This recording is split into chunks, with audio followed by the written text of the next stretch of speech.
What's up, gentlemen? SEC After Dark. Corey Burton is tardy. He's going to have to go get a tardy slip whenever he does finally arrive. But this is SEC After Dark. I'm Stephen Willis. He's Mike Huseman. Jeb Beecham's in the corner. Boss Man and Hammer from Biscuits and SEC is here. And Jake Thomas from Tide Talk Live is in the house as well. Corey Burton, when he does arrive, he's the host of Locked On Vandy as well. So we're going to start the intro in a second, but it's playoff weekend, and teams that are in the playoffs can talk. Teams that are in bowl games, well, you might as well just keep your mouth shut. Anyway, this is the Locked On. Well, it's not the Locked On Ole Miss podcast. This is SEC After Dark. Yeah. He's ready there to we talk go. Ole Miss. Yeah. Ah, there we go. Oh, what the heck, Corey? What was that? Oh, there we go.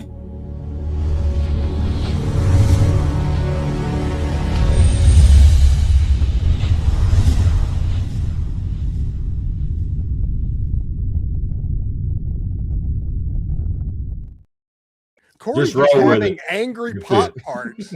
I thought we were being haunted. Yes, seriously. It's like, what is going on, Corey? Like him just randomly jumping into the scream so he can shut the whole thing down. He's done that before. Yeah, I know. Pop tart booby trap. Yeah. It's like, good gosh, that is terrible. Hello, guys. It is finally here, playoff weekend. And it's like I said in the beginning, if you're in the playoffs, you can talk. If you're in a bowl game, you best be quiet if we're going to be completely honest about it, because nobody is interested in your Gasparilla. Like, you can't talk about playoff teams. Y'all are winning the offseason. No Trash Talk Alive. Although Kendall Briles with Lenora Sellers, that is the perfect combination hire. That is nasty. I'm hoping to channel the best KJ Jefferson years at Arkansas into this. With a better quarterback, because Lenora Sellers is a better quarterback than KJ Jefferson. Yeah. And I'm not even a huge Lenora Seller fan, but that's just the truth. But Friday night, tomorrow night, Oklahoma and Alabama. Alabama has lost 5 out of 6 to Oklahoma. The only time they won, though, was in the college football playoff a little while back against Oklahoma. When was that? Was that 2022, something like that? Yeah, 2022, something like that. Yeah. But it was one of those games that Alabama jumped on them like 28-0 and just kind of held on for dear life, because at that point, Kyler Murray started going. But Oklahoma has beaten them 5 out of 6 times going back to the turn of the century. Texas A&M playing Miami in Kyle Field. That is the early morning game at 11 a.m. on Saturday. The next game is Ole Miss and Tulane, a rematch. It will be on TNT and HBO Max.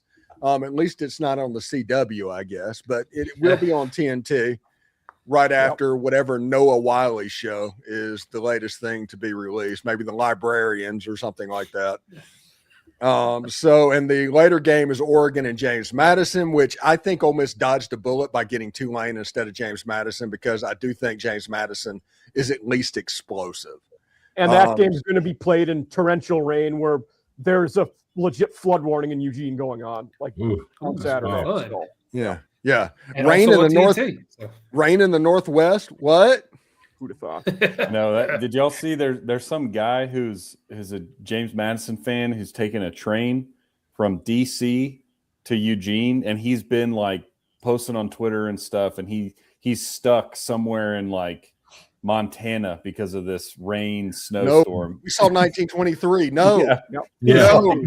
He's like, I'm stranded. Oh, Get out of there. No. If he's in Montana, though, he may see the FCS game of the century this weekend. Right, the Grizz versus the semifinal. Yeah, what does the Montana say today? The Bobcats? Bobcats. Yes. Bobcats versus Grizz. That's right. Yeah. R.I.P. Alex. You did not deserve what Taylor Sheridan did to you. Yeah, good point. So, well, should we start with the Bama game? I do know where we're going to start, and it's me asking you and Boss Man what the Coach of the Week award is going to be changed to, name-wise. We're in discussions right now. Okay. We're in mourning because now it's like no, I know. No, I know. I've got it. Yeah. It'll be the Ed Orgeron Coach of the Week. There you go. There you go. That is a good one. Man. I think That's you a know great it. nominee. Yeah. Hugh Freeze. No, Dennis Grant, no. Tony. Ooh. The Hugh Freeze. No, Bob that's Orton probably a week. little bit too. That's probably a little too close for him. Yeah. Baby Billy Coach of the Week. Yeah. Yeah.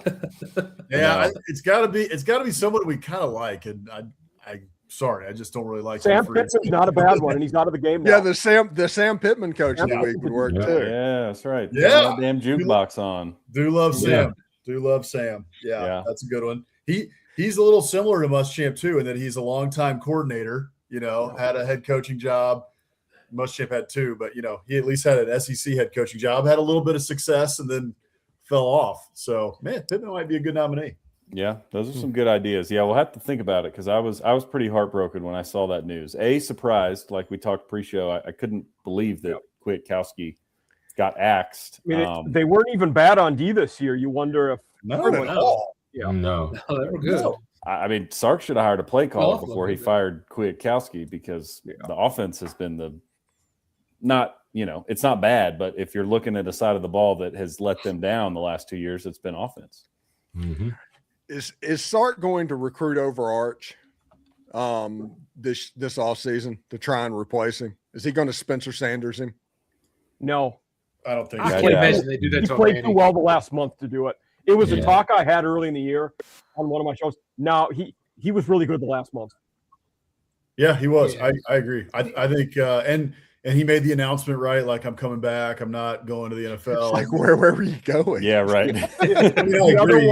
The other thing I think with that, we've seen Texas's 2, 3, and 4 running backs enter the portal, which tells me Weiser's probably coming back, which will be good. Yeah. Yeah. Yeah. And it'll be interesting to see if Texas becomes a real player for like Kewan Lacey once that starts in the offseason, the playoffs get over. Or Jim Hall. I Yeah, wonder if there'll right. be a Cam Coleman player too. Yeah, Yeah. it's one of those That'd things. be good. They might just go New York Yankees this offseason and just say, screw it, we're going to buy a championship. Yeah. Because I mean, they see Texas Tech. They have more money than Texas Tech. Not much, but they have more money than Texas Tech. They're like, well, if they're doing that, I mean, why can't we do that? And they don't And even you've heard have to pay LSU the Lubbock commit to that, tax. so Whoever the best safety is that enters the portal, I'm probably going to pick them to go to Texas or Ohio State because they're the two teams that are going to want the best. Yeah. And speaking of that, my gosh, Auburn is in a mass exodus right now. I mean, everybody's leaving left and right. It's pretty bad. Yeah. And Alex Florida Dulles too, is going, yeah. Gators they're are going doing to- that too. Yeah. What the quarterback's name was Byron Brown, the guy from USF? Yeah. Byram. Yep. Byron Brown. So that means that likely Deuce Knight is going to be bye-bye, which is awesome if you're an Ole Miss fan, potentially. Yeah. And Yeah, he Jack looked good. Arnold, Yeah. Mhm. So lots of interesting stuff. I mean, Georgia gets to sit back and watch everybody have their slap fights this weekend. Mhm. While they still wait for another week and a half for a meaningful football game. Kirby is going to be completely on edge the whole time. I can't imagine how stir crazy he is right now. You're right. He needs a football game so bad. Well, did y'all see that video that somebody took outside the practice facility of Kirby he's on a speak. I don't know how it was getting projected outside of the indoor practice facility, but he's cussing out the offense. I have no idea about what you're talking about, Hammer. Yeah, Oh, I didn't nice. see this either. Okay. Let me see if I can find it and send it in the chat. Yeah, Wow. he's on a mega. That people have been able to get videos outside the Georgia practice facility when they're outdoors, and Kirby's on the megaphone all the time, so people are being able to catch the audio. And they've caught him once or twice during the season, and so I think they got him again, during this practice, and he's just ripping the offense. Golly. Nice. All right, yeah, I just sent it in the in our Twitter chat. But yeah, he's Okay. it's like a 2-minute tirade where he's just laying into everybody. He's in peak form right now. He just needs to hope they stay away from their motor vehicles because we all know it can happen in Georgia if they start driving around. Oh boy. Mm. Yeah.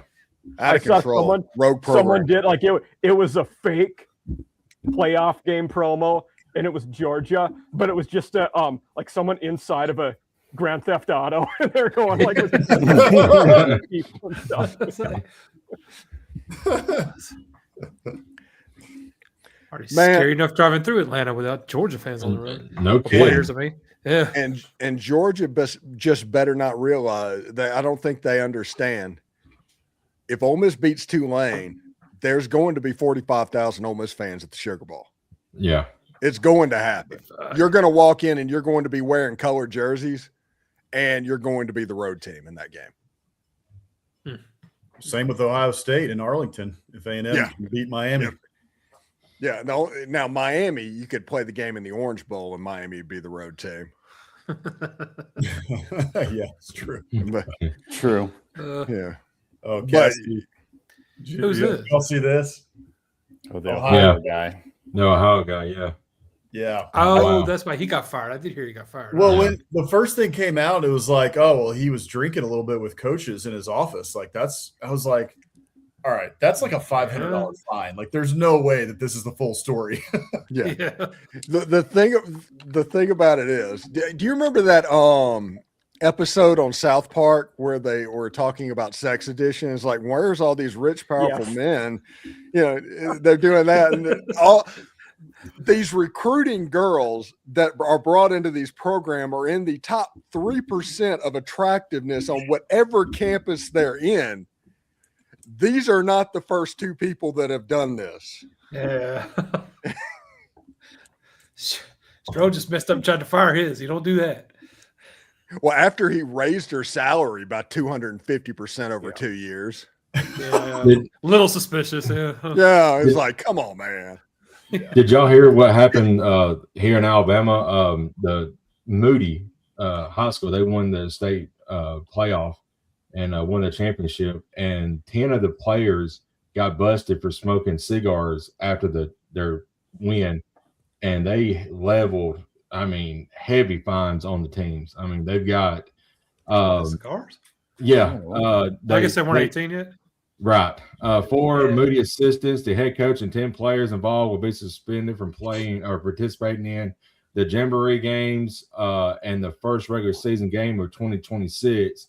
And any player who was involved who had no high school eligibility left, they have been charged a $250 fine per player.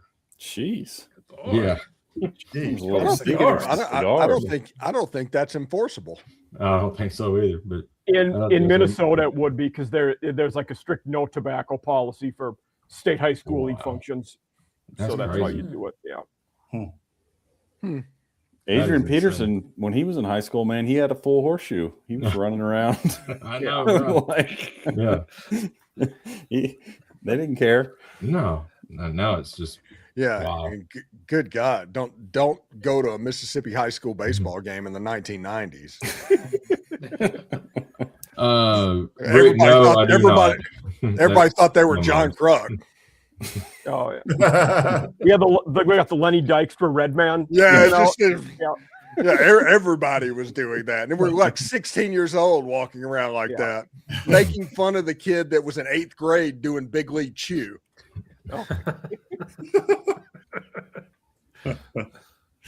Yeah. Times have changed. Yeah, big time. Now they just zin and you don't have to spit it out. Exactly. You'll never know. Yeah. Oh, yeah, it's pine tar. No, it's tobacco spit. That's the Yeah. reason the bats are like the way they are. Yeah. We did have another interesting SEC portal news today. Bo Pribula leaving Mizzou, where there was not much competition. Yeah.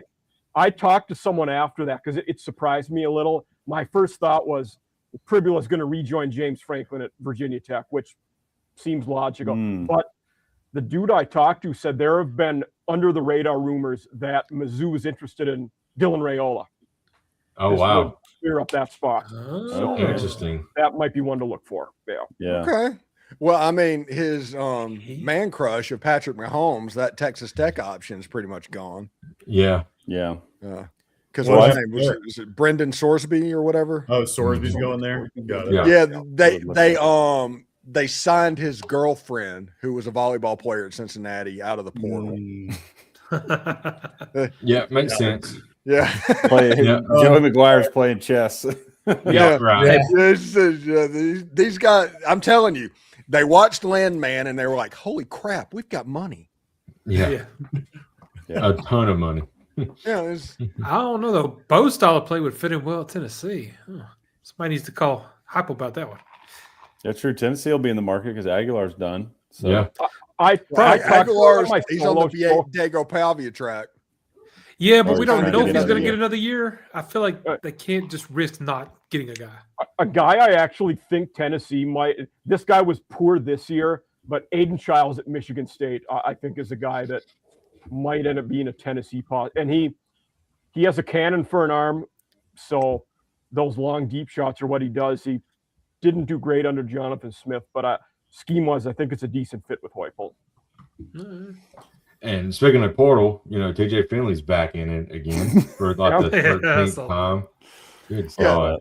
We're waiting on Trinidad Chambliss to get a waiver, and TJ Finley's played it he's like on the freaking Ryan Fitzpatrick camp. Right. Yeah. It's like, He wants to play for every Division I college program. Yeah. He needs an Indeed.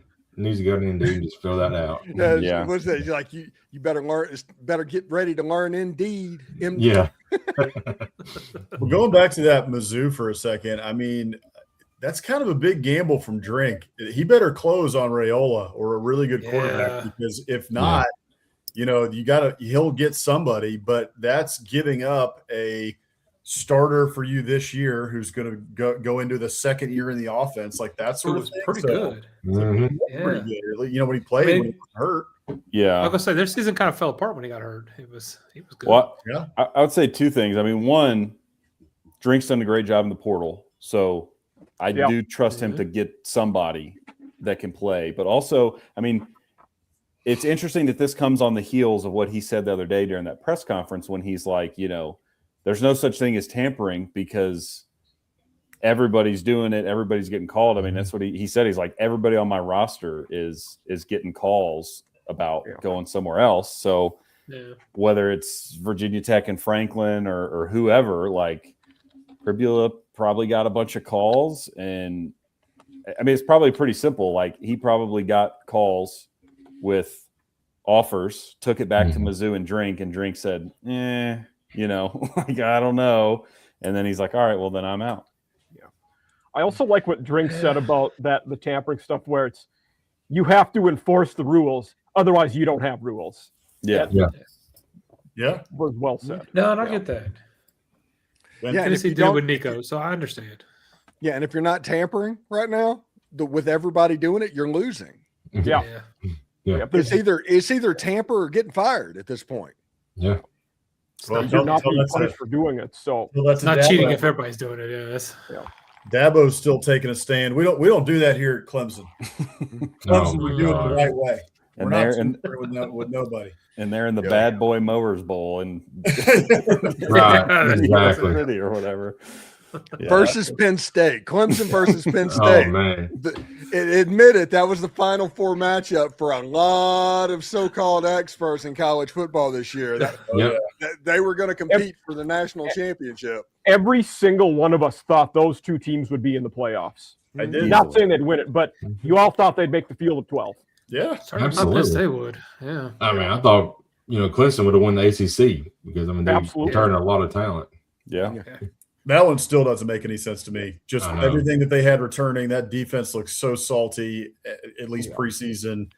And after watching Cade Klubnik last year against Texas in the playoff, I was like, all right, they're going to be really freaking good this year. And man, the wheels just fell off. Yep. People have figured out Garrett Riley's offense. Yeah, that's a good point.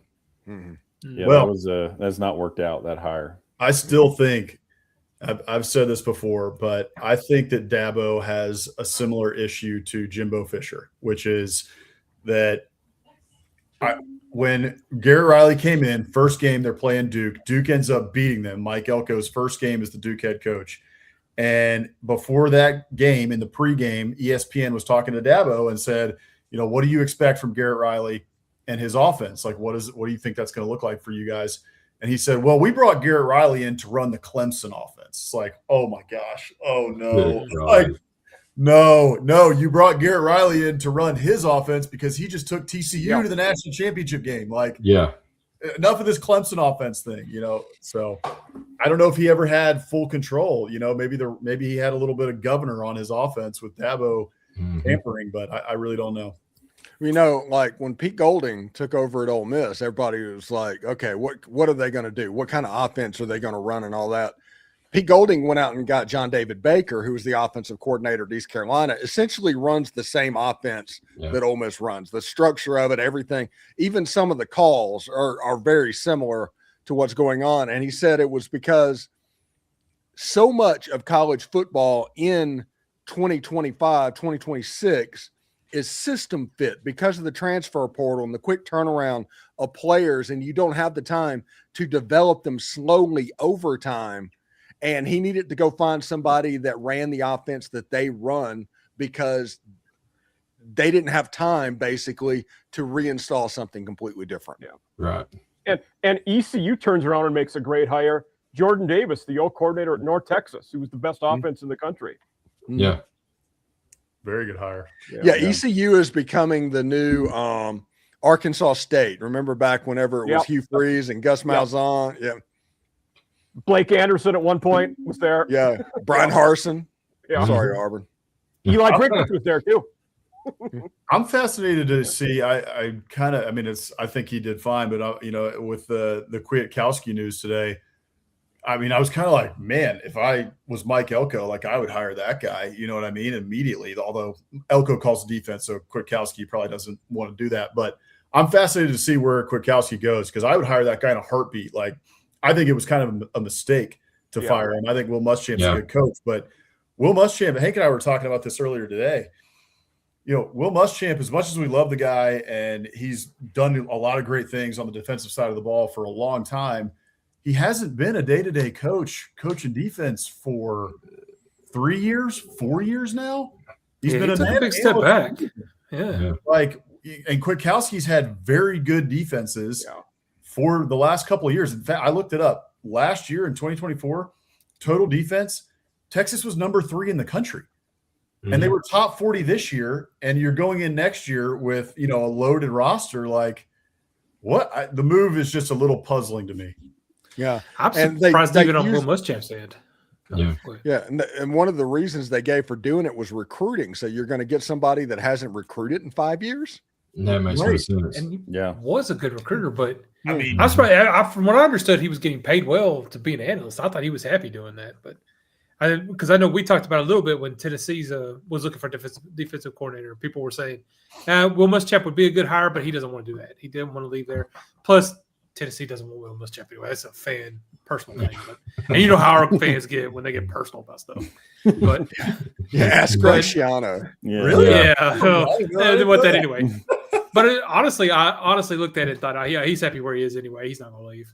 And then Texas turns around and hires him. I was shocked. Well, especially like he's sending out Christmas cards and stuff now. He's like happy hanging out with his wife and his kids are playing football. He gets to go see him play football. Like, but I guess that's just these coaches, man. Everybody gets the itch at some point. Like, I got to get back in. Yep. One day after Thanksgiving, and he has to pull out the Christmas decorations. All of a sudden, he's got to go back to work. Yeah. Oh, sorry, honey, I got to go. Yeah, honey, can you put up the Christmas lights on the roof? How about no? Texas A&M tonight. I'm sorry. I'd love to help you out, but we have the Aggies. That's kind of a big deal. Yeah, right. I'm going to have to be at the office for the next 5 weeks. We should just hire it out or use your brother or something like that. Speaking of coaches, I think like 2 or 3 days ago, Skip Holtz for the Birmingham Stallions announced that he was like stepping away. Yeah. They hired AJ McCarron today as their head coach. Chest hat. He pulled out of the political race and just stepped into the head coach. I heard he pulled out of the political race, but I didn't hear he got hired. That's funny. That was like the shortest campaign I've ever seen. Like 3 weeks. 3 weeks. Governor. And he said he's a double-digit lead. He's like, all the double-digit leads and all that, just I got to step away because my football career is going to take 100% of my time. Look, when the Birmingham Stallions call, you answer the call for the Birmingham Stallions, all right? Yeah. The UFL is turning into like just an incredibly unserious league. Yeah. Yeah. Yeah. Yep.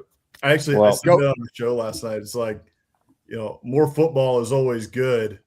And then I was like, wait, more college football is actually good. We love bowl games. The UFL, the XFL, I don't care about that. I'm sorry. More good football is good. Yeah, right. Yeah. And you know what? The UFL could be good football. Yeah. It could be that, but it's the XFL influence into what they do to where they prefer the sideshow to the actual thing. Right. Like the USFL back when it was the USFL and they were doing that weird thing where every game was in Arlington, or something like that. And they were doing the hub thing. That was actually fairly good football. And it was about that. But whenever they moved it out to the locations, it just became a sideshow. Now I'm glad the Stallions got saved because we all see that they just moved like legacy teams that were playing in big stadiums to different locations so they could be in soccer stadiums, essentially MLS stadiums. So Houston's going to play there and Louisville's going to play there. And somebody else is just like the 20,000 seat MLS soccer specific stadium, which is not very specific at the moment, but it's just not serious football. Jordan Ta'amu, quarterback of the DC Defenders. I guess, I'm a lifelong DC Defenders fan. I do have a shirt that says Tampa Bay Bandits, but that only lasted for like 1 year. And I know. Yeah. I was all in on some bandit ball. Let's do this. I watched the 30 for 30 about the small potatoes, who killed the USFL. And I was like, yeah, let's do this. And then it was gone. And they moved to Memphis for a couple of years, and they didn't look like the Showboats. Yeah. We got the San Antonio. Everything that they do is like bad. Now the Houston Gamblers are replacing the Houston Roughnecks, so at least they're doing the USFL thing there because I do like those colors if they do it right. But I mean, we'll see. It's just they need to concentrate on survival and not being at the destination right now. Like in soccer, the MLS. The MLS started in 95 and we were on a countdown. If MLS makes it to 2002 or 2001, the league has a much better chance of survival. Most of these leagues collapse within the first 5 years. If you make it to 5 years, it becomes much more, you can get stable. And now you look at what MLS has become and they become a legit league. Yep. The UFL needs to follow that guideline down the road. Whenever this season, you've relocating everything, you're back at year one again. You have to make it through 5 years. I miss arena football. That was the only oh man, like, off the nets. There was craziness happening in those games. If there was anything, ESPN 8 the Ocho, baby. That was like the perfect, ESPN2, ESPN News on a Sunday watching arena football. Yeah. Before everything, Kurt Warner was with the Iowa Barnstormers. Yeah. And that game, like the championship game, and that was broadcasting, Kirk Herbstreit looked like he was about 30 years old before game day calling that. Yeah. Yeah. Didn't, gosh, there was a few guys. There's Kurt Warner, and was it Jeff Garcia that was in the Arena League for a while before he, made his return with the Eagles and had that great season, something like that? Yeah, that was like Canadian football. Could have been Canadian. My favorite thing is, do y'all remember he was in Young Rock? I don't know if it exists anymore, but fan-controlled football. Do y'all remember that? The Johnny Football League. Johnny Football, I remember that. But they had Terrell Owens played in that league at like age 45 and just dominated. Yeah, I can see that. Absolutely dominated. I forgot about the fan-controlled football league. It was such a funny concept though, like literally video game in real life, right? Like fans get to pick a play, pick the plays, call them in, throw it to X. Yeah. Oh, gosh. Well, let's get back to real football, Jake. Yeah, what seriously. do I we don't got? know how we got off the rails. Friday night in Norman. What are your thoughts? Can Alabama? I don't know. Get it back. They, like Steve led the show. They've lost quite a few to Oklahoma. Obviously, 2 in a row the last couple of years. Can they serve that cold revenge dish in Norman? It's going to be tough, but there's a lot of positive you can take out of the first game. This year in Tuscaloosa. The turnover margin was 3-0, and it was not in Alabama's favor. They returned a pick 6, so if you take that away, then Alabama wins that game. So, and on paper, they won that game because they gained Oklahoma like 200 yards. So they played, of course. Mateer's probably one of, I don't really want to say anybody at this point is 100% healthy, especially going through the SEC schedule like it is. It's brutal. But he's probably better than what he was at that time. So they're probably going to get him involved, try to get him out in space and run because, he can beat you with his legs. If Alabama can keep him in the pocket and make him throw the ball, that's where they're going to find success.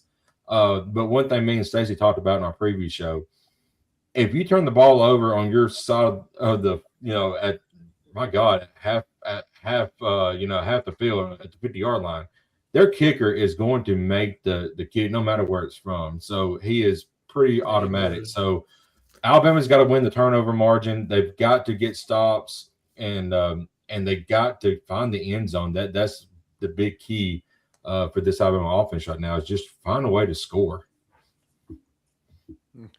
It's supposed to be, I think, windy for the game, which if the wind is there, like Mike Leach used to talk about, always would ask about rain. Does rain affect the air raid? He's like, I don't care about water on the ball. That doesn't matter. What affects us is wind.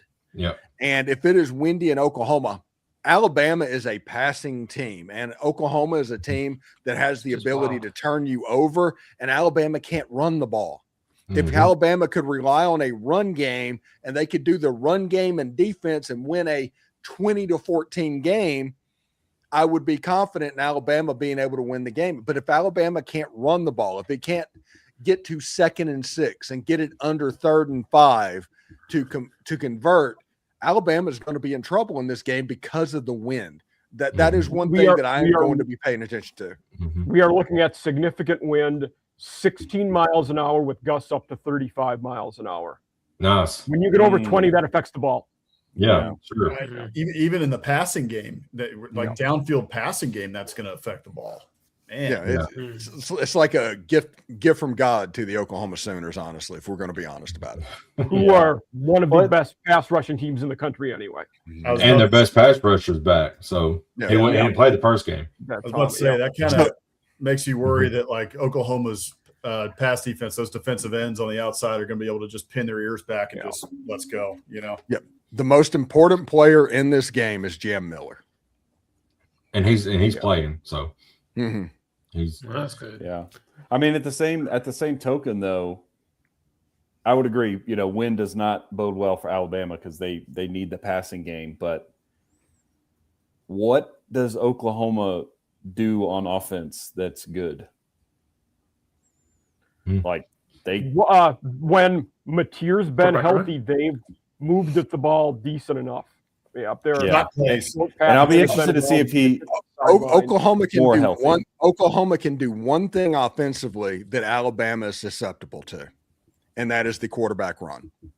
You're right. Yeah, Mateer's good there. And he's tough. He gets tough yardage, especially in the red zone. They do a pretty good job in the red zone,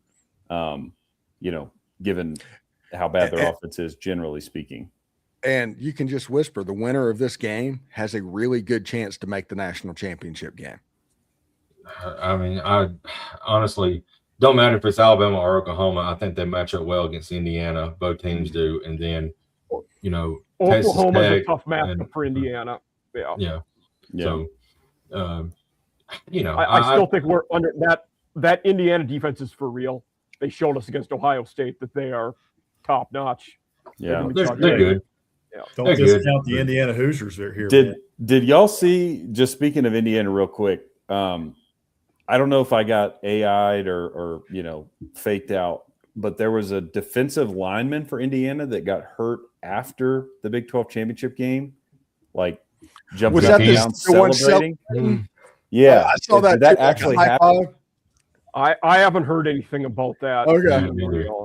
Okay, so it might have been I don't know. not a big deal, but yeah, I've gotten no three three a few times and gotten faked, so that happened. No threes. Yeah, They're on a roll. the Facebook AI stories right Yeah. now. Trinidad Chambliss has Oh been my denied God. 3 times for a waiver, and he's gotten his waiver twice. And I was like, "Hey, is this true?" And I was like, "If you're having to ask, it's not the case, because if it Right. was, it would be on every site in the world." Yeah, Right. be reported somewhere. Brent Venables is a war hero and going to get the Presidential Medal of Freedom. right, Yeah. right.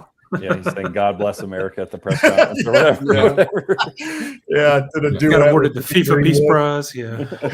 Whoever wrote that AI program, I'm almost at the point where they need to get a medal. I agree. There's just some entertaining things that come out. Yeah. It's like, yeah, he gave a cheerleader VD. What? Yeah.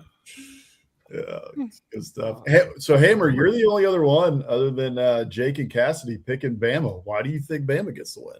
Man, I know.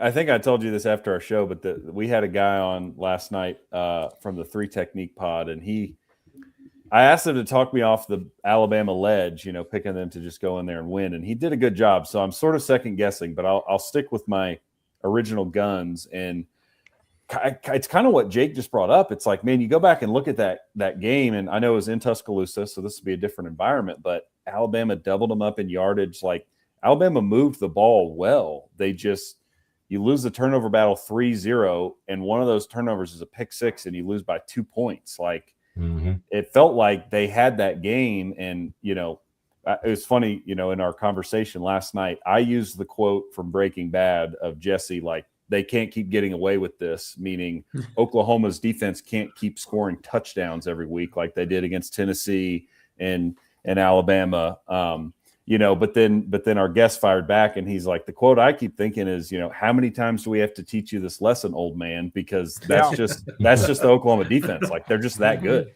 They are that's good. how I am with Indiana. Like Jake was talking about, like Indiana's like, when are we going to realize they're actually a good team? Yeah. Right. I Don't want to accept will it, but it's say 2 true. things that in my deep dive into Oklahoma, Bama. For those of you out there who are into financially incentivized game watching, the Ty Simpson under on rushing is good. The Isaiah Sategna over 4.5 receptions is a good one. So think about those 2. Yeah. Yeah, and I would imagine one explosive play by Satania.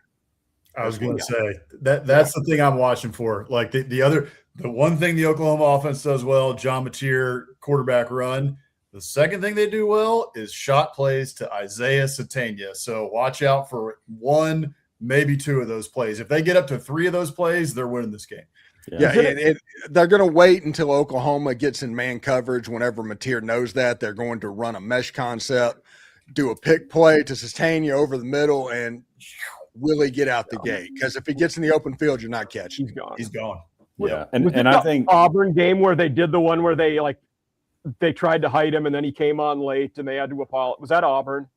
Yeah. Yeah, it was. Yeah, it was. Yeah. Yeah. We heard about that from Auburn fans.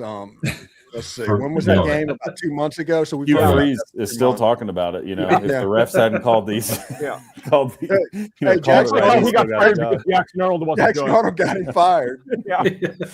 I think Auburn fans should thank Oklahoma for that play, because that one was partly what got the train rolling to get Hugh Freeze out of there. Yeah. Oh, let's be honest. Kentucky got him fired. Yeah. Well, definitely, but it was the culmination, right? The crescendo was Kentucky, but leading up to it, that was kind of the start. Yeah. Well, it started coming off the rails. Kentucky was the wall it hit. Yeah. And I was sitting here looking at the stats for Kentucky. Like, Cutter Boley against Tennessee completed like 85% of his passes for 5 touchdowns. Yeah. And it was like, okay, that's why Tim Banks got fired. Okay, Yeah. I understand that. Yeah. It's not impressive for Cutter. That's more damning to Tim. But Speaking of that, Jeb, since we've been on tonight, Max Hoover from TCU has entered the portal. He was widely talked about as a candidate to replace Nico last offseason. So Hoover, maybe you got to look for the Vols. He would be a good pickup. They have to go after somebody now. We just lost our only experienced quarterback. Jake Merklinger is entering the portal. And I think we have you're no idea only what's going to happening want with a Joey. one-year guy because you don't want to scare off Faison Brandon either. Yeah, that's true. That's true. Yeah.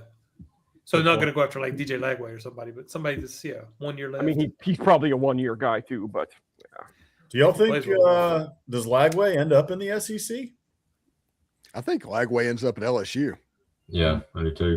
Lane Kiffin loves DJ Lagway. We're hearing the three for him are LSU, Miami, Baylor.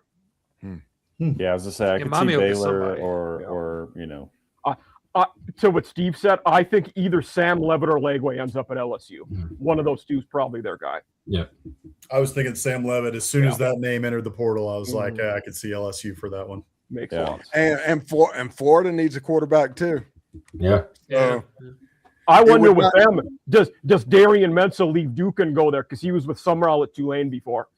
Okay. that would make sense. Yeah. But would he run it back with Retzlaff? Would he bring his Tulane buddy? I think Retzlaff, this is the last year of eligibility, although eligibility is a myth, so I'm not sure. Yeah. Just sue somebody and just get another year. Right. Unless you're Trinidad Chambliss, in which the NCAA just sits on it. And you're just asking for a medical red shirt. You're not asking for like TJ Finley having a 9th year of eligibility. You're just the normal 6-year thing. Thomas Castellanos got denied another year, so they do have teeth at some point. Yeah. He needed to hang it up too, though. That's another guy that needs to get on Indeed after this season. Right. Yeah. By the way, an update on a game that we picked that was on our sheet last week that's playing tonight right now. Arkansas State is up 14-0 on Missouri State. That's right. I'm telling you, champions of life. Come on. Yeah. Red Wolves. I don't even remember what I picked there. Jeff, I don't even know who I picked because for some reason my picks disappeared. Yeah, that was my bad. Something happened when I was in there the other day, and like all your stuff disappeared. I was like, "Where did Steve's stuff go?" I was like, "I think you picked Arkansas State, though." Yeah, I'm pretty sure it was a perfect week. It was just me and Cassidy. Yeah. It was like our week 0 for Boss Man. Perfect week. Right. Yeah. We didn't count. I'm still during this season under protest because week 0 didn't count, and I was. We do the P. Still salty about that. Yeah. Do the P like they do in baseball. Yeah. So Miami and A&M. Biscuits, tell me what's up. Go ahead, boss man. Okay. All right. Man, I'm excited about this game. I don't know if y'all heard me say it, but I'm going to be there. I'm going to the game. So that's awesome. Yeah. I'm pumped. I think we're sitting like 20 rows up on like the 30-yard line next to the student section. So it's going to be loud. But the environment at Kyle Field is going to be incredible. The thing I'm worried about is turnovers. And I said this on our show last night, but Miami is tops in the ACC. I think they're number 2 or number 3 in turnover margin in the ACC. So they get a lot of turnovers. They also turn the ball over. The problem is that A&M does not force turnovers. A&M is one of the worst teams in the SEC in terms of turnover margin. They have a pretty good defense. We all know that. There's times where, people can run on them. They get a couple of explosive plays and things like that. But the defense doesn't force turnovers. For whatever reason this year, they just don't force turnovers. That's kind of Miami's Achilles heel. Carson Beck is turnover prone, throwing interceptions, as we know from the Georgia days. He's been doing the same thing this year with Miami.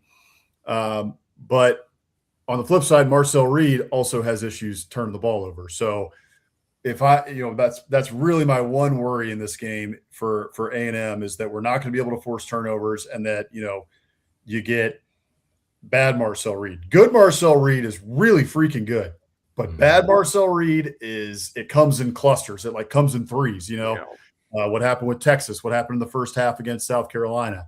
So That's the thing that most worries me about this game.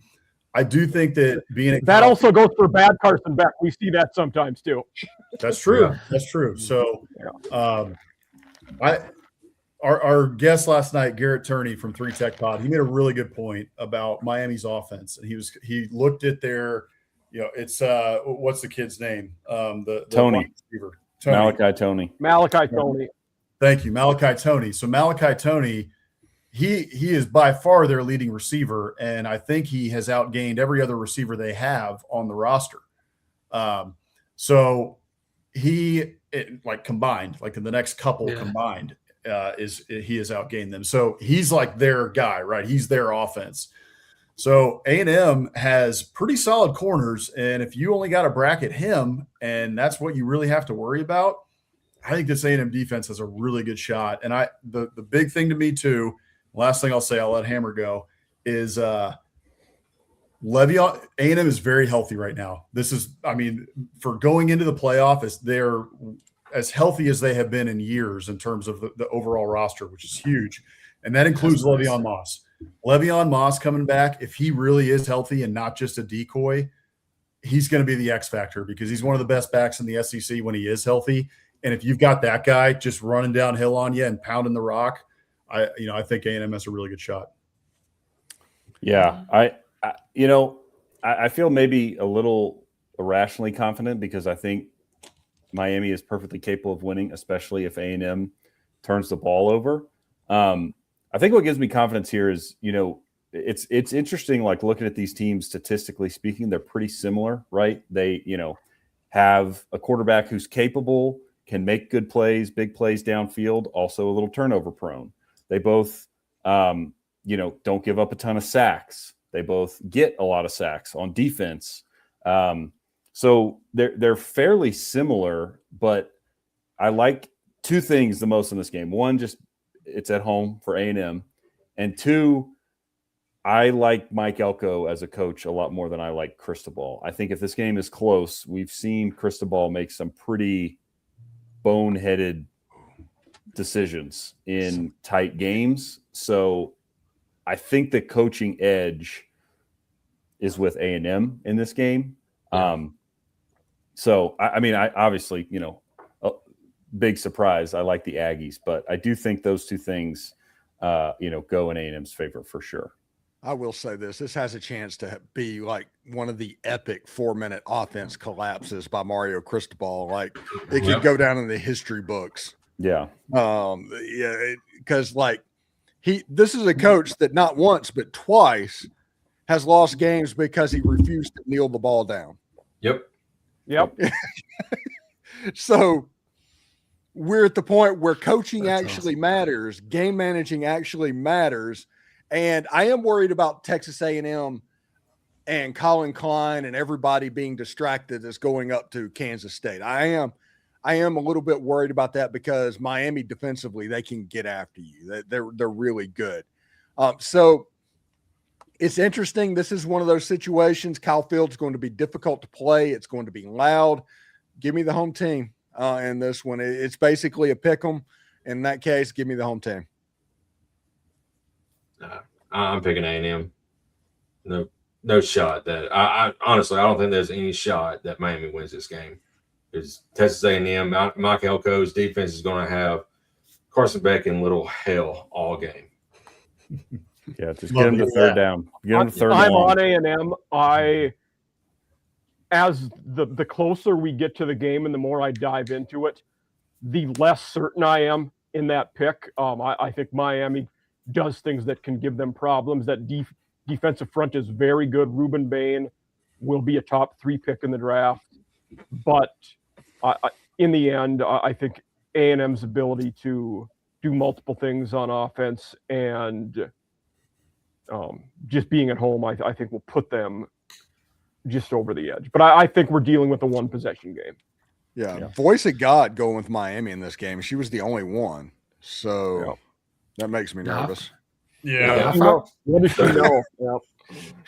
I feel like Miami has a role to play here. It's not unfortunately really related to football. First, they got into the playoffs, causing Notre Dame to just quit, give up, and go home and refuse to play football anymore, which I think is awesome. And Which now is- I need them to go ahead and lose so that Notre Dame further breaks down about how they should have been in the playoffs and didn't get in, and just destroys that school. It's just for fun. So A&M, make it happen. And shame on Notre Dame for acting like they're too good for the Pop-Tarts Bowl. Serious. I know. Yes. Really? Yeah. Come on. That's right. I'll never forgive him for that. Mm. Ridiculous. But yeah, That's unfortunately, the I freaking need Miami to ball lose just to make that worse. Yeah, I didn't make my pick, but I'm going with A&M. Not going to pick against them here in their first playoff game. The game I'm going to, I think Kyle Field gets them over the top. I also think that after that Texas game, they had such a bad taste in their mouth, and even after it was back-to-back games, right, where you had two halves. So they out of 8 quarters, they had 4 pretty bad quarters, and so I think Elko is going to be on them. And I think there is some potential for distraction, like you said, Steve, with Colin Klein and with Jay Bateman leaving for Kentucky. But I think that they're going to be ready to go. I think Mike Elko is going to have those guys ready. And Garrett Turney from 3 Tech made a good point again last night, and he said, A&M, when you watch the college football playoff selection show and the announcements were made as to where the seating was. They had the video in the A&M locker room or in the watch party, and they were all just kind of, okay, great, we're number 7. Like they were kind of pissed, I think, that they were number 7, and also that they're on a mission. They're not like jumping up and down. They're not all excited like, oh yeah, it's great to be here. No, it's like we have a lot higher aspirations, and that is to go out and win this game first and then win a national championship. So I think this team's mindset is in the right place. We'll see what happens on Saturday. Mm-hmm. Yeah, it was like Pete Golding met with everybody. He's like, listen, we can have a watch party to see where we're going to be in the college football playoffs, or we can spend that time studying film and getting ready for the game and having a party afterwards. You're Totally respect that. Yeah, I love that. That's a football guy right there. Yeah. Yeah. Gotta love it. Yeah. Well, should we talk through Ole Miss, Tulane? Give our picks on that one. Yeah. But listen, this game, Ole Miss is going all out, as they should, because if you think about it, if we're going to be real, they've only had this 12-team playoff for 2 years, but there's a lot of, quote, blue blood teams that have never had the college football playoff logo painted on their home turf. Mm-hmm. A&M's had it, Texas has had it, Ole Miss has had it, Oklahoma's had it. I think that's about it at the point. Everybody else has either gone on the road or, in Georgia's case, they just advanced to the next round. Mm-hmm. But it's exciting, and Ole Miss is going all out. They are absolutely going out. You're going to have Trace Adkins singing the national anthem. You're going to have like every fan getting Santa hats. They're going to try and break the world record for the most people wearing Santa hats at one time. There's going to be a helicopter flyover, a drone show, a laser show. Basically, listen, we always make jokes that Ole Miss doesn't lose a party. We may lose the game, but we never lose the party. Ole Miss isn't losing this party. They're about ready to celebrate like crazy. And they're 17.5-point favorites. That half a point, I really wish it was 16.5 points. I'd feel a whole lot better about the situation if it's 16.5. But 17.5, that's 3 touchdowns at that point, essentially. So I like Ole Miss.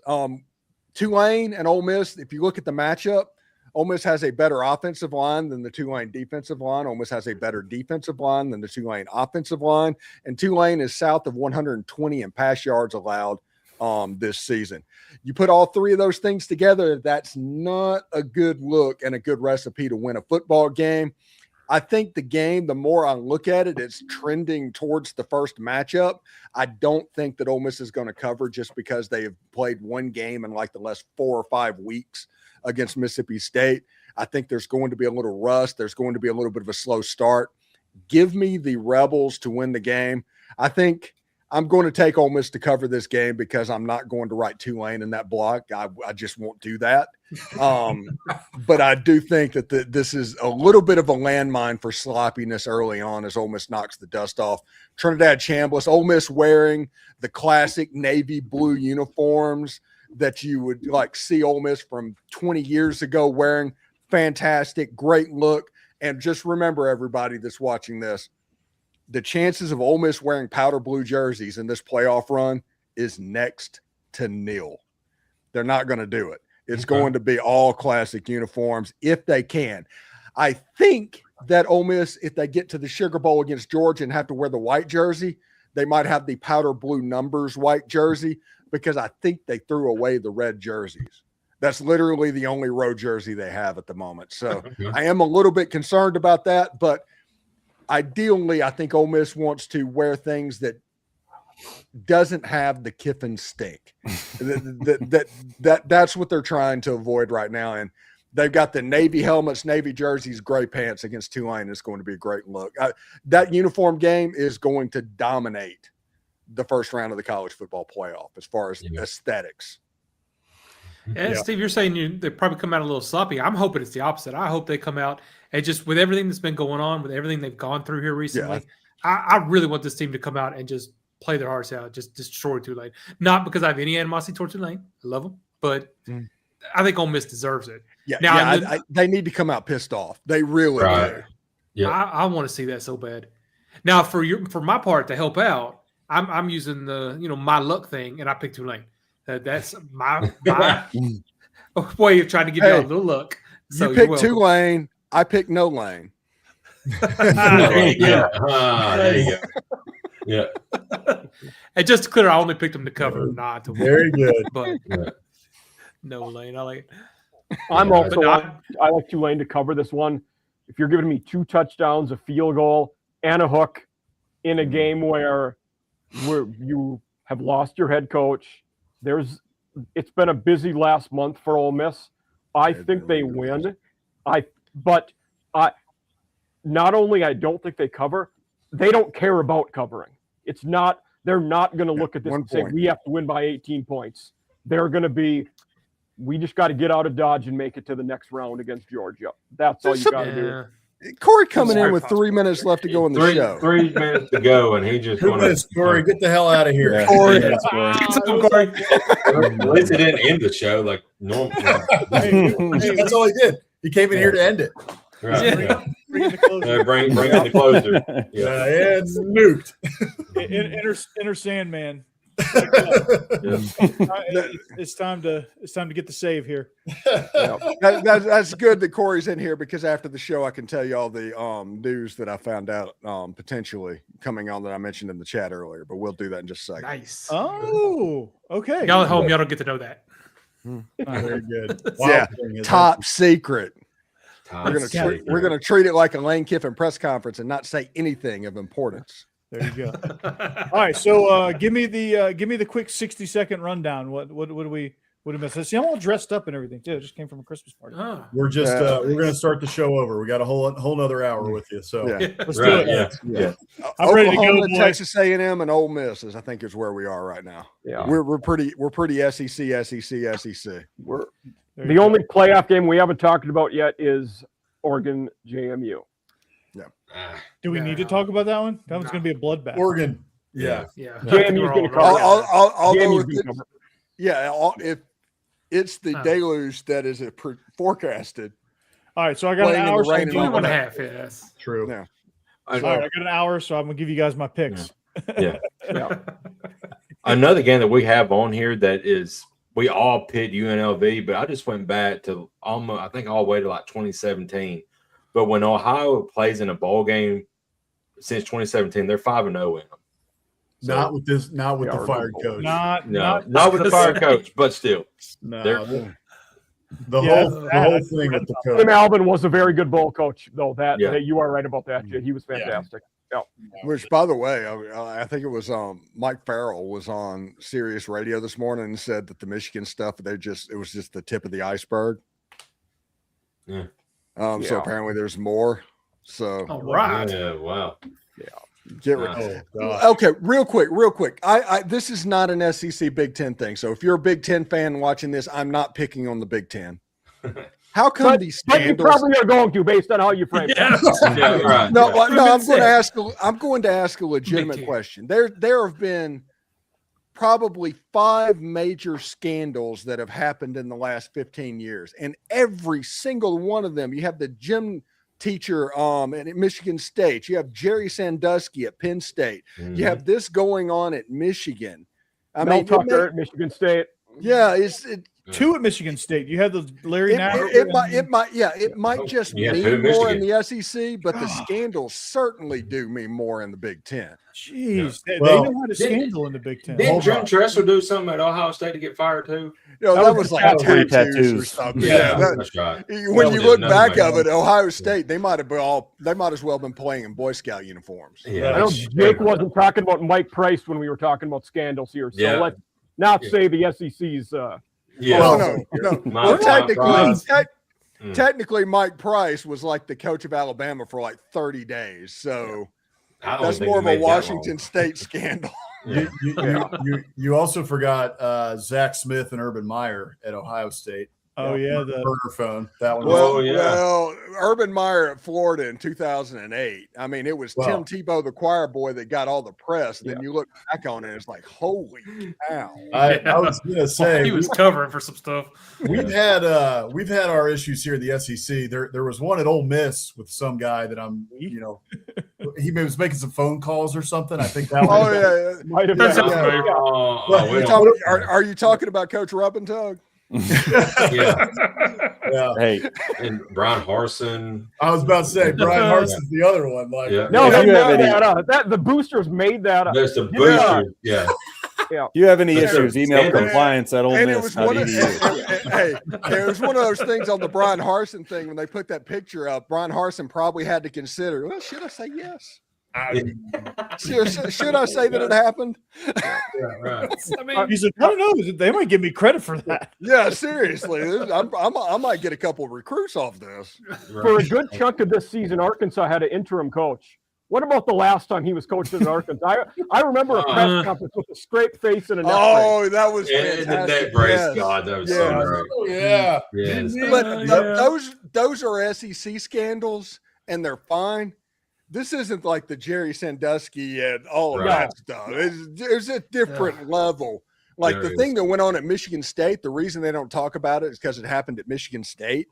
Mhm. But holy cow. The Larry Nassar thing is Yeah.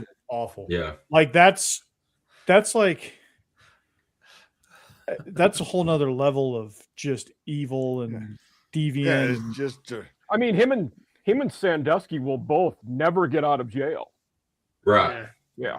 Yeah. Mhm. They should be under the jail. Yeah. yeah, for real. really. Yeah. Jeez. 2 minutes.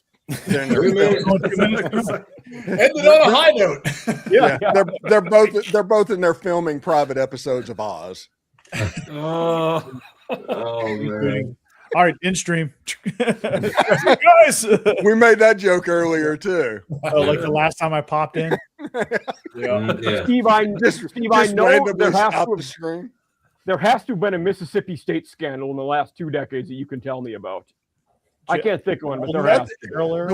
The worst thing they did was just general run of the mill like recruiting scandal. I mean, just the standard stuff. There's been nothing terrible. Like they would Is that the park Jackie people- Sherrill, Jolie Dunn years and stuff. Yeah, Jackie Sherrill would randomly park recruits at like a local hotel and keep them under lock and key for like the last 2 weeks of the recruitment. Wow. That would happen. But that's standard SEC recruiting, if we're going to be honest, especially back then. Right. worst scandal I can think of is last season they tried to play football. It was terrible. Anyway, sorry. That Jackie Sherrill did that at A&M. That's why he got run out of A&M was because he was doing all sorts of recruiting stuff. Oh my Yeah. God. Whatever you got to do to win. Old That was Southwest crazy. Conference. Yeah. The head coach I worked for at Hillwood, he worked as a GA under Jackie Sherrill at Texas A&M. Oh, interesting. Oh, that's I bet cool. he's got some stories. Yeah. Now I think he's gotten too many concussions. I don't think he can remember half the stories, but because he played quarterback at Vanderbilt, so Oof. in the Yeah. 80s, Mhm. back when they were really bad. Of You're course, gonna he have to did be beat more Alabama. specific. Of course, he did beat Alabama. Really? That's legit. It was the 80s. It was the 80s. He was up until Diego. What- he was what- the last quarterback to beat Vanderbilt. Wait a second. Who was the coach of Alabama? Was it Bill Curry? It was 1984. So who was the Was coach? it Ray Perkins? Ray Perkins. Ray Perkins, Ray who I Perkins. called Kalen DeBoer. Yeah. Ray Perkins, the man who Mhm. replaced the legend. Hey, they have parallels. They both lost to Mhm. Vanderbilt. And they both lost to Vanderbilt. Yep. Yeah, but we're in the college football playoff. You ain't, Corey. So Are we to the point where we're talking trash? Hey, about yeah, Vanderbilt? wait, Jake. We're not talking about road teams. You're not allowed to talk trash. Did Ray Perkins go to coach at Michigan next? I don't know. Come on, no reason I'm asking. Just Right, wondering. right. I think it was New England, if we're going to be honest about it. No, Tampa. He was Tampa? after John McKay took over Okay, Tampa Bay. that's right. Yeah. Yeah, it was to the NFL. But Okay. the Bama job just. Then he screwed went him to up. Arkansas State, who we were talking about earlier. I thought he Yeah. was the Giants. When did he coach the Bush Giants? Jones. Ray Perkins. 17-7, Arkansas State in that game now before we leave. So All right. Oh, come He on. was Giants before Alabama. He went Giants to Bama. Okay. Yeah, so the Bama hired the New York Giants head coach. Yep. I mean, in So- hindsight, that's not a bad hire. Yeah, it's not a bad hire. It's like No. getting Bad hire. somebody that was in the national championship game the year before at Washington. yeah. It's a good hire on paper. It just generally is. Might not be the way it works out. See what you did there. We'll see how it goes. We still got a few years. Yeah, and everybody says, and it's real, you never want to be the coach that replaces the legend. You want to be the coach that replaces the coach that replaces the legend. That's right. Yep. 2 minutes, Corey. You taking us out? Yeah, let's roll, boys.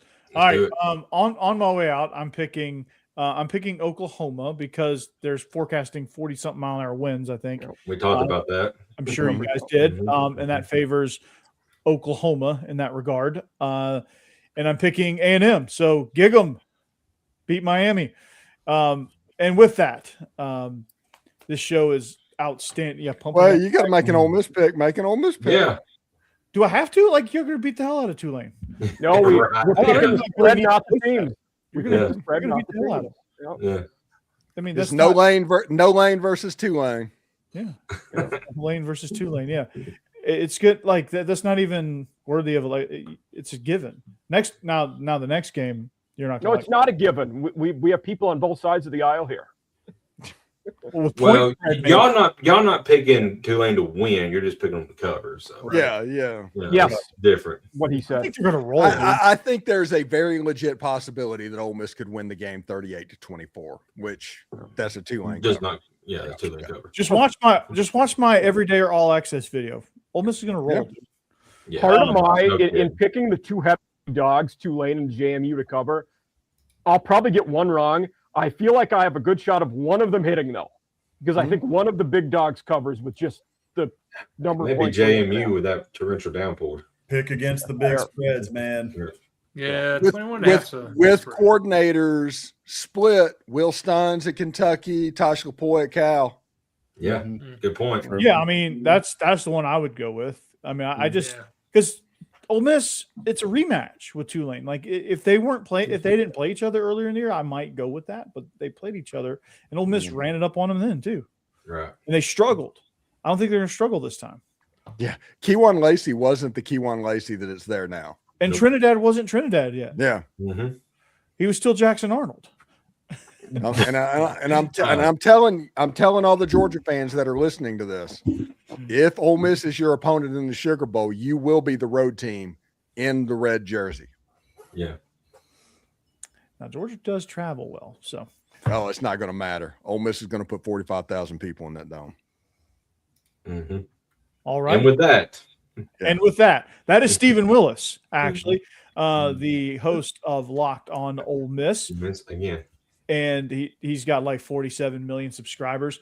Mike Huseman, Off Season After Dark, regular contributor to both Locked On Vandy and Locked On Ole Miss. I'm a regular contributor to both as well. I host Locked On Vandy, but I'm an everyday or all access contributor to Locked On Ole Miss. You got Biscuits in SEC with Boss Man and Hammer. You got your double shot of Alabama with Jake Thomas, who's doing some rearranging in his office there. mm-hmm. So the big Bama sign is down. Looks different, but hey, it's going to get there. We got to get him a ring light. Yep. Get your. Yeah, I gotta get my lot back in. Yeah, it looks like he's anonymously blowing the whistle blowing. No, we just Alabama's going to beat Oklahoma. we just threw him in storage closet B. It's all good. Right. I have the entire Oklahoma playbook. Right. Yeah. Right. They left it on the sidelines. Yeah. Mm-hmm. Yeah. Then you got Jeb Beecham, who's back in Florida now. He's picking up his for gig about a week. Yeah, until next week. His clients are going to be pissed at Ole Mills, but that's all good. But yeah, Mike Huseman, all season after dark. I didn't even finish my thought there. Squirrel. Mm-hmm. And I'm Corey Burton, locked on Vandy. Together we join forces to be SEC After Dark. Tonight I'm your closer. I was at a Christmas party. It was fun. Had lots of buffalo chicken dip. It was outstanding, amongst other things. Cool story, bro. Yeah. Sound pretty good, actually. Until next time. Hotty toddy, gig 'em, boomer. Sorry, Jake. Those are my picks. But I hope the SEC wins. Let's put it that way. All right. Spurs up. There we go, Mike. I got Spurs it. up. Yeah. Thank you. Yeah. I can't say the other one, Jeb. Sorry. Roll Tide. Can't say that one. I can give Jake It's a all roll right. tide. Either way, the SEC wins in Jake's game, so we're good with that. Until next time, go Dogs. Anchor down. Peace. In stream. Hotty toddy.